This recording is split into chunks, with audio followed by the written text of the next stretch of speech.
So much is expected from the director. The responsibility, the privilege to steer the Bureau into dangerous waters and safely out again. To inspire and lead its people, to protect them. The board is there to advise you, but they want things in return. You hold all this in your old, trembling hands. I had to lose everything before I could see the Bureau is the director's life. There's no room for anything else. If the forces contained here escaped, we'd be dragged back into an age of superstition, terror, death. Assuming you think we ever really left that behind. Any emergency, any major containment breach, and the lockdown goes into effect. I implemented this security measure in my first years as director. I knew we were vulnerable. I'd personally seen the cost of sloppiness. I made sure the internal lockdown could only be lifted by a directorial override, only to be used when the director is confident the sectors are safe to be opened again. This way, the director is the last line of defense. And if I screw up, it's on me, and me alone.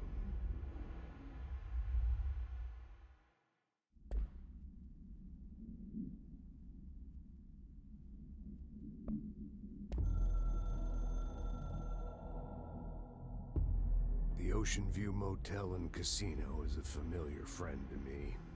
I stayed in countless motels like it while investigating AWEs across the country, back in my field agent days. Those roadside motels all bleed together like a dream. Same and not the same. Anywhere and nowhere.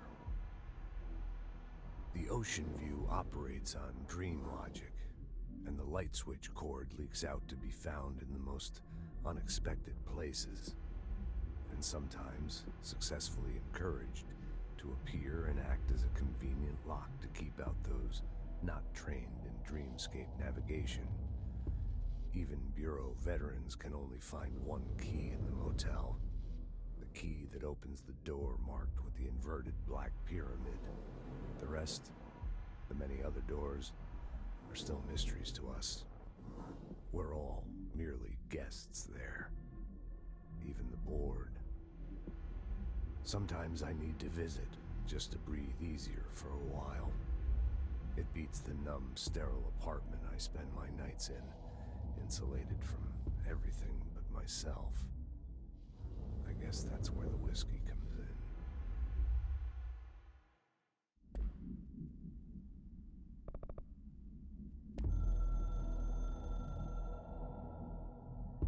We used the slide projector.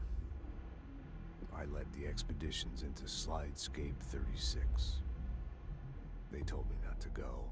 The director should not put himself in danger. I told them to fuck off. I've seen action before, and I had to witness this myself. To find some meaning in all of this, I couldn't sit on my ass, alone with my thoughts, my memories. Anything but that. Those who survived were deeply affected by what we found there, by what Darling brought back. It changed everything. Whether that's a good thing or a bad thing remains to be seen. But I did find my meaning in that desert. A sound, like a needle drilling in, cutting through the containment suit, reverberating in the base of my skull. My whole being. Darling said it was nothing, but he was wrong. It's been there ever since, growing into a certainty, into an understanding of what's at stake here, what kind of a threat we're facing, and what must be done to stop it.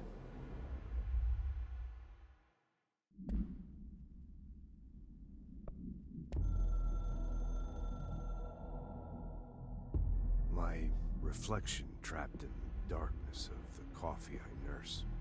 The rain turns the lights of the city into a mosaic on the windows. The day's paper lists all the things wrong in the world. The list grows longer by the day. The difference between the morning and the night: coffee, whiskey, no other difference. The alarm goes off at 5 a.m. It feels like I just closed my eyes. It's dark. I sit up on the bed in the gloom. I get up, I shower. The driver waits for me downstairs, takes me to the oldest house. An old man stares at me in the car window. It's raining. It's dark. Late at night, he brings me back here. It's not a home. It's a room where I sleep in, waking up just as tired as I was before going to bed. Endless grind.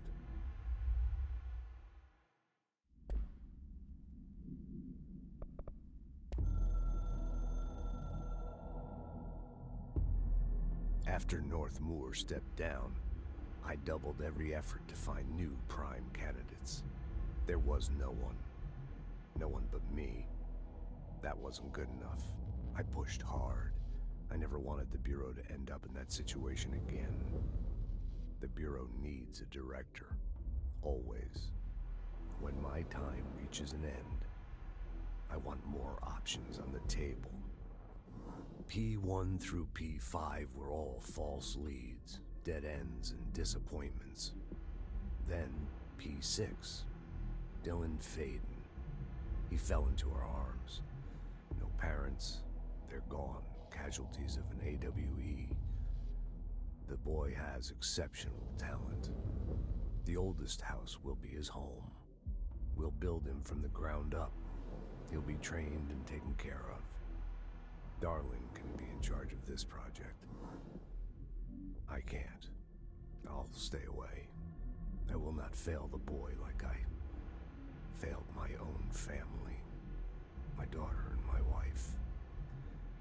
We weren't careful enough back then. Something came home with me. I took work home. My Susanna got sick. When I realized my mistake, I wanted to bring her here for Darling to do what he could. Kate flat out refused. Civilian doctors treated our daughter, but they didn't have a clue. She died. Kate left me. Same old story. That was a long time ago. The Bureau is all I have now. And the prime candidates are our future. There are two, P6 and P7. We're spoiled for choice.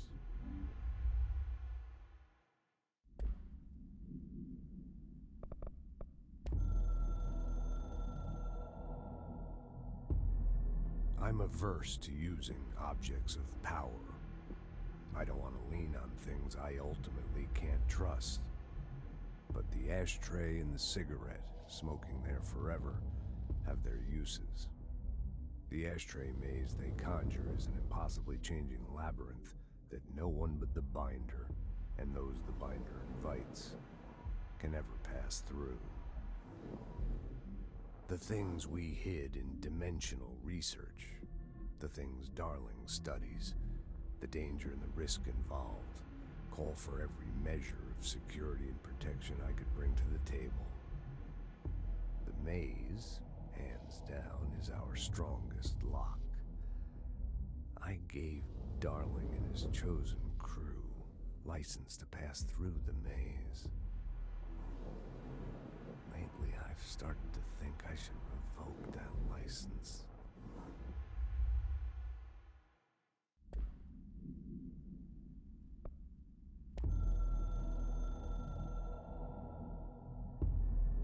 North Moore was director before me.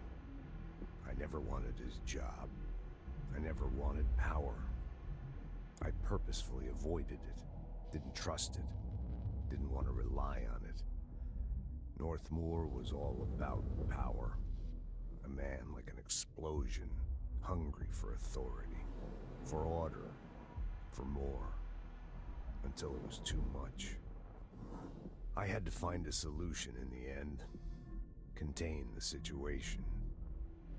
Northmour never liked me, but he went along with it, to his credit. He didn't really have a choice.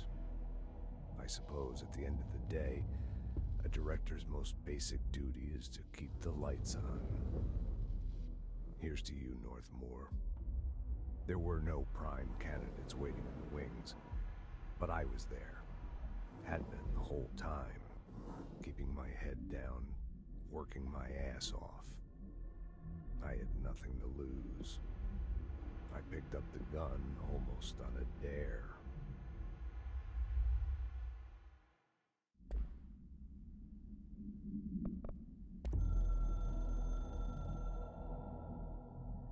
The containment sector, the Panopticon, is home to the altered items we find and contain. It is a maximum security prison.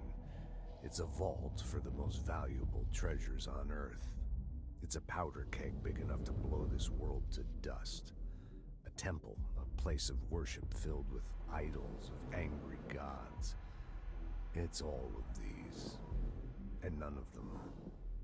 It's something more profound, unbelievable, unknowable, something worse. Altered items. We've found many. They appear mundane, but nothing could be further from the truth. They are all powerful, dangerous. They press heavy on our minds because that's their nature.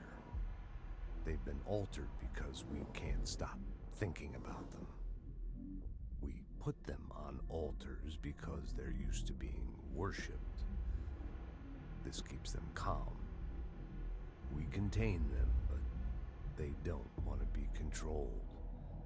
We study them to discover what makes them tick. If this place were ever breached, it would be chaos of biblical proportions.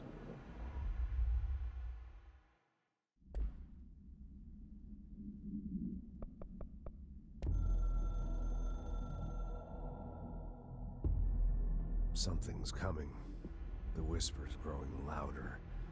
The worst winter storm in Bureau history. A retribution for my sins. Our sins. This threat could destroy the Bureau, everything I've built. Destroy me. A web spun, turning this place against me. I catch glimpses of it in the corner of my eye. It's just out of reach. Elusive. It's clever. A perverse game of hide and seek. Is this part of an attack? Obfuscating the facts. Dimming my eyes. It's hard to tell. I need answers. I haven't heard back from Darling. I fear for my friend, my closest ally. I think we made a terrible mistake all those years ago. That thing he studies is putting us all in danger. It's my duty as director to keep the Bureau safe. It'll be difficult. What's done can't be undone. There's no easy fix. Magical thinking is a requirement for survival. Pain and suffering are mandatory. To change things, you have to break yourself. I don't know if I have the strength. I'm old and weak. I'm afraid. I can see my hands trembling. I'm losing control.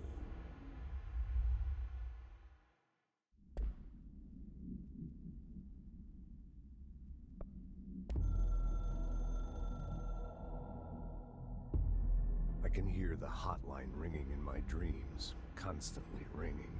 Ringing so loud I can't hear the voice I'm straining to understand. Why don't I pick up? It's a secure line of communication with the board. They would tell me what I need to know. Do I fear their answers? Would they have warned me of this threat? I didn't see it coming. The traitor in our midst. A conspiracy plotted right behind me.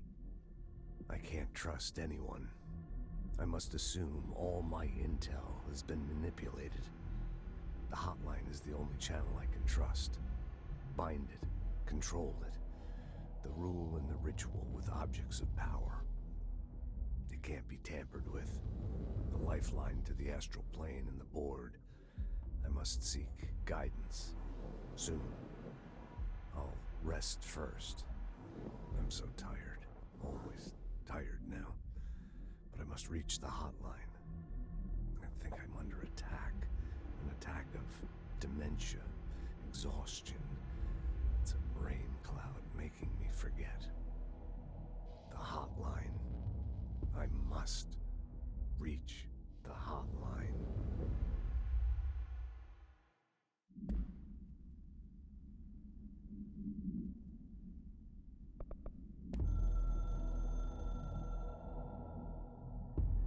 It took us a long time to learn how to stabilize the control points, the ley lines, the meridians of the oldest house. Darling found a way to soothe this beast. We discovered we must cleanse control points of all interference. It's my duty as the director, like Northmore before me. I couldn't manage it in my own house, at my home. I'll damn well do it here. Without the control points, the oldest house would swallow us alive. We'd be sealed inside an endless labyrinth, and no one would hear our screams. If an enemy ever managed to corrupt the control points, it'd be over fast, spreading like a cancer, leaping over the fire breaks like a crown fire. They are the weak point. Darling's right about that. He's wrong about everything else. Dangerously wrong. Suspiciously wrong. Has he been compromised?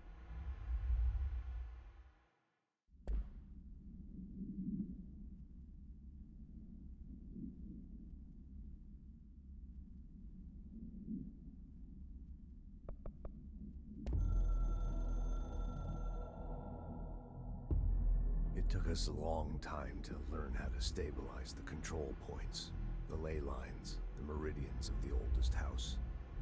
Darling found a way to soothe this beast. We discovered we must cleanse control points of all interference.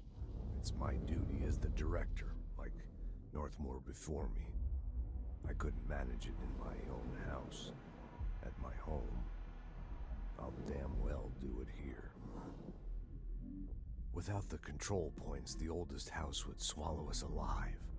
We'd be sealed inside an endless labyrinth, and no one would hear our screams. If an enemy ever managed to corrupt the control points, it'd be over fast, spreading like a cancer, leaping over the fire breaks like a crown fire. They are the weak point. Darling's right about that. He's wrong about everything else. Dangerously wrong. Suspiciously wrong. Has he been compromised?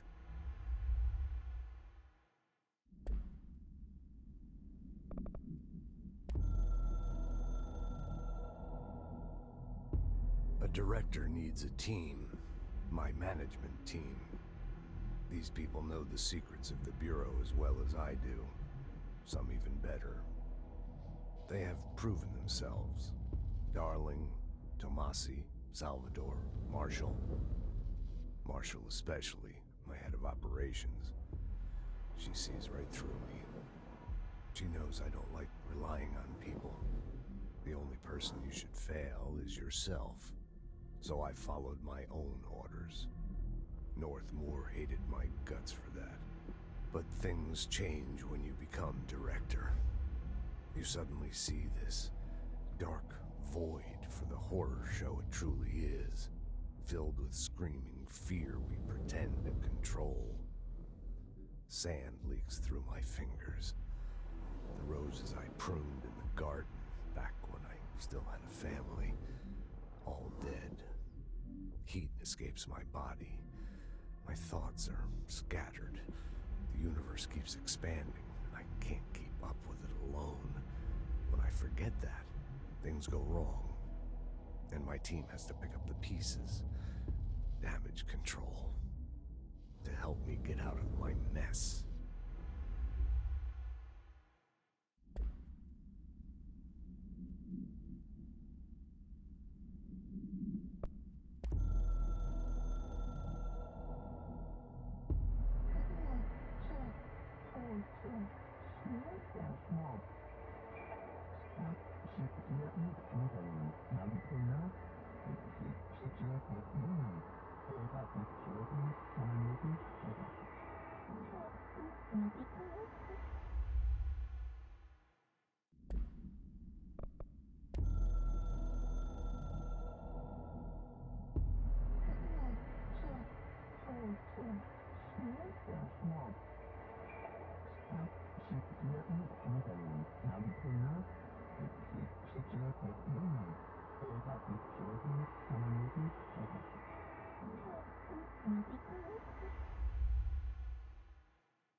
The hiss got in.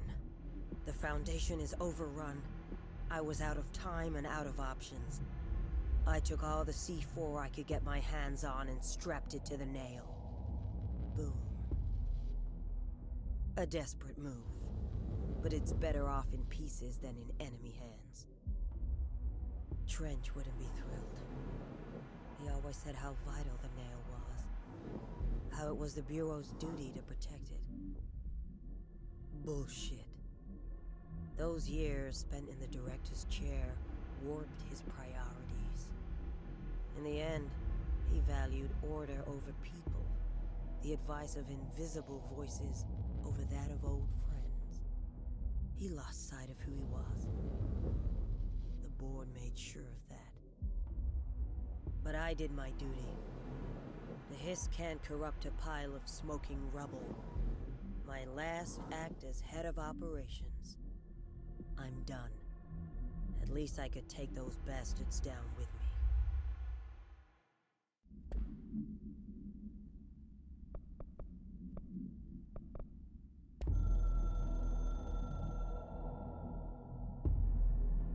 I tried to get out after the detonation, but the astral spike came out of nowhere. I escaped, but my HRA was damaged. I'd bet a year's salary the board sent it. We never did see eye to eye. They have too much control over Trench, the Bureau, the House. They make themselves part of every important process. Nothing a little C4 can't fix. 2 birds, 1 bomb. Christ, what a mess. But I stopped the hiss. I did it. If Faden did her part, then the Bureau is safe. Until the next thing. Jessie has good reason to hate the Bureau. But that could be what we need right now. She won't follow the same path. Won't fall into the same traps. She'll lead her way. So, Director Faden, here's my last lesson. You can't save everybody.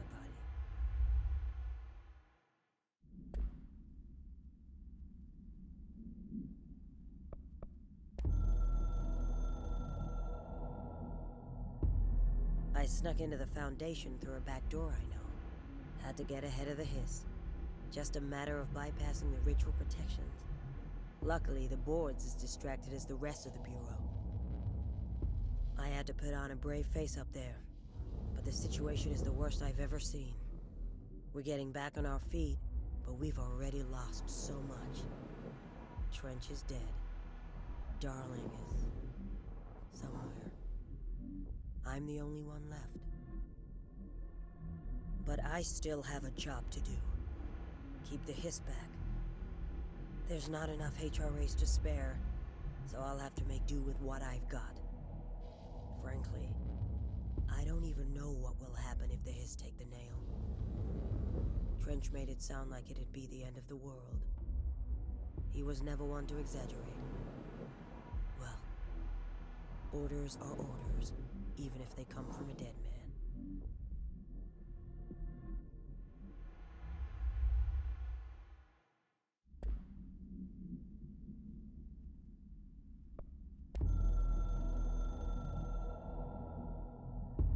I only heard of the Foundation when I became head of operations. The very bottom of the oldest house, director access only. Just the name alone is classified. Zachariah gave me a tour the day I was promoted. Said I should see it for myself. on a stand. After that, I snuck down on my own from time to time to keep tabs on the place, and on them. But nothing ever changed down there, not even the walls. It's solid, permanent, different from the rest of the house. Of course, they were always watching me. I never stayed long. I'm not stupid. I have to stop the hiss from finding this place. I'm the only one who can.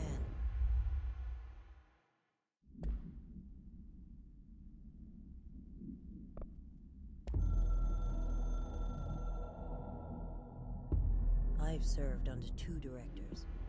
3 now, I suppose. Trench and I worked our way up together. We made it through the tough cases, the bad days, the casualties.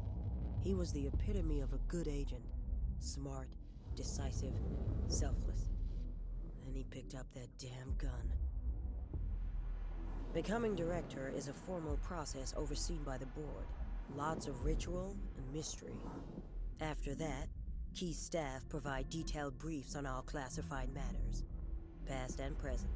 But with Faden, well, there's no protocol for field promotion. The girl's smart, has a good head on her shoulders.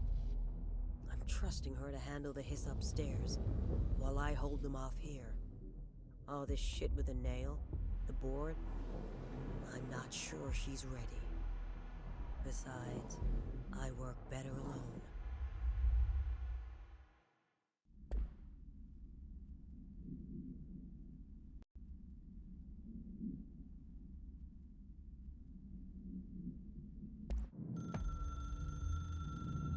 Dr. Emil Hartman was desperate. The Federal Bureau of Control had stolen his life's work. This was his last chance, his final experiment. What he'd been too scared to do before. Hartman dove into the lake, was taken, devoured by hungry darkness, became the thing that had been Hartman. Only an echo of him remained, fragmented impulses on autoplay, violent, bloodthirsty darkness in the driver's seat. Emerging from the lake, the thing was captured by the FBC, brought in, contained, studied. The thing broke loose, killed everyone it could. The FBC fell back and sealed the sector. The thing was alone in the dark, lurking, roaming, waiting. Then something else came. Not darkness, but similar enough. A sound, a resonance. It shouldn't be a surprise. If there's one, why not another? The darkness inside the thing could have been immune, could have resisted, fought, could have been passed by, passed through with no effect. But it didn't, and it wasn't. Maybe it had grown weaker over time, not aged. It was timeless, but weaker with no link to its source. A metamorphosis followed. The thing that had been Hartman went through another change.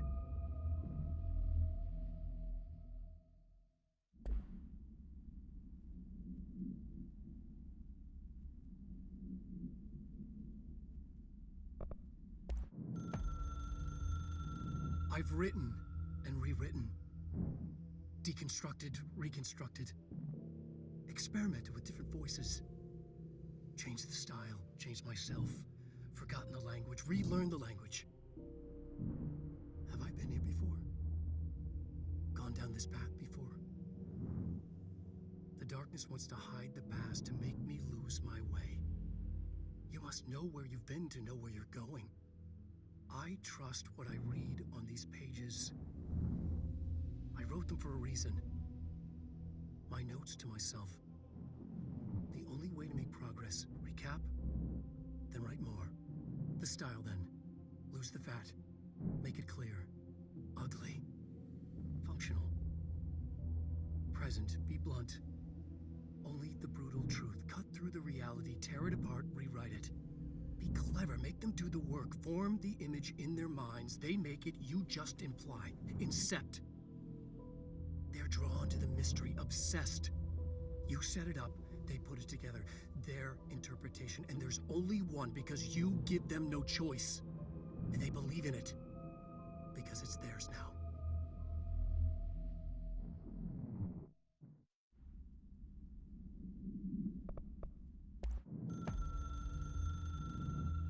resonance carves its way through the thing that had been Hartman, vibrating, remolding.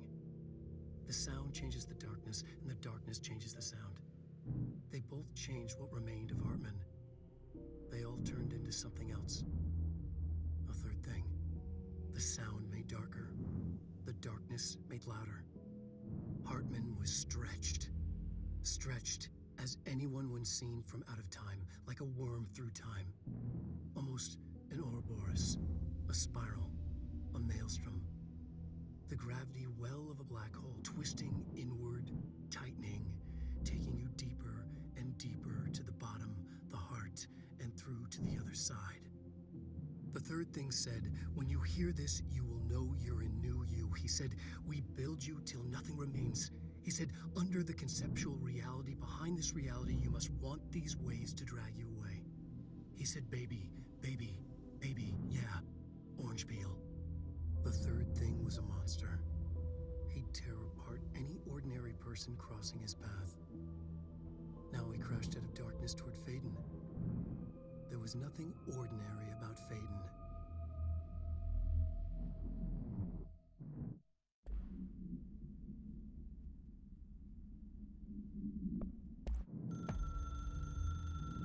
The story needed many beginnings, many springs, streams that turned into a river, a flood, and then an ocean.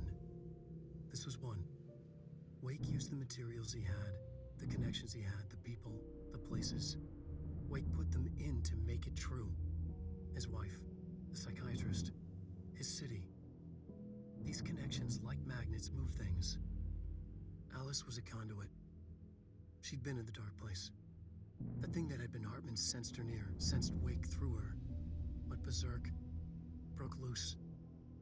Wake made sure Alice was already gone by then. Safe. The more springs, the more the story became real. The more people believed. Cause and effect. It was extremely delicate and hard work. It had to go through the path of least resistance where success was most likely.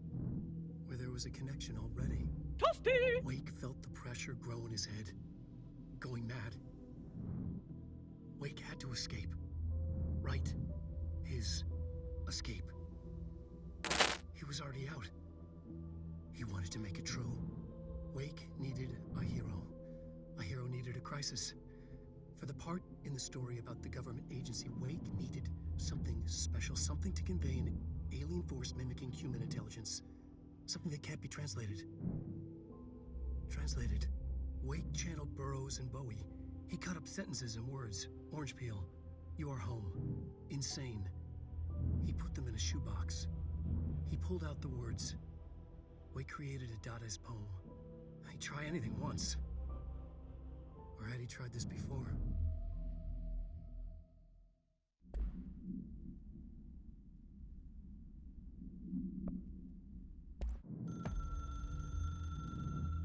Darkness engulfed the elevator. There was something there. A presence. Jesse Faden could hear it. A call. It was faint, reaching for her from a dark place. Faden was sensitive to visitations. She had them all the time. From her guiding star and the previous director. She was the perfect receiver. As if she'd been made for this. Faden paused to feel it. The force at play here. It was changing things around her, subtle, trying to make her act. Faden didn't like that. Her guide felt it too. Polaris didn't flare up in defense as with the hiss, so it wasn't all bad. Not a hostile transmission. It was powerful, but it was coming from far away, and made weak because of the distance. It was a distress call. Faden sensed a drowning man, a man desperate to escape. She sensed something else too, a hunger in the dark, not unlike the hostile resonance, waiting. She knew that desperate acts can have grim consequences. It was this, more than the man's despair, that made her follow the call. The elevator lights winked back on. The darkness receded like a memory. There was a new button on the elevator control panel. Investigation Sector. Faden pressed the button. The elevator doors slid shut with practiced bravado.